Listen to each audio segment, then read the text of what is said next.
Nay, pasok na po ako ng school Anak, anong nangyari sa'yo? Ba't parang pauwi na itsura mo? Tinapos ko yung research namin. Visit yung mga kagrupo ko, walang inambag. Apakaseryoso mo naman kasi.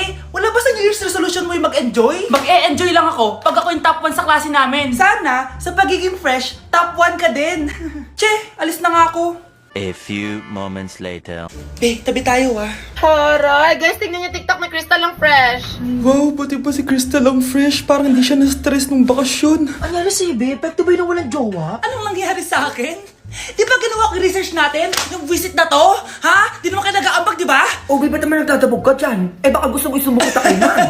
Ikaw kaya? Isumbong kita sa nanay mo. Di ba bagsak ka sa lahat ng subject, ha? Kumalma ka. Totoo ba to? Lumalapit sa akin si Crush. Magkakajowa na ako. Hi po. Hello. Salamat pala sa pagpapakopya sa akin Ang taas ng score ko. Wala yun.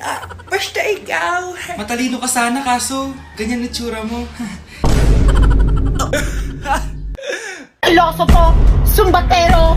Number 2! Mukhang tosino! Sino nag-aaway? Eto, gamitin mo to. Sikreto to ni Crystal kaya nag-glow up siya. Garnier Anti-Acne Serum. Be, totoo ba yan? No bumps, pimples, and acne marks? Mag-glow up na ako! Oo, be. Ito, try mo na. Ito na ang simula ng aking pagbangon. From breaking out to breaking free.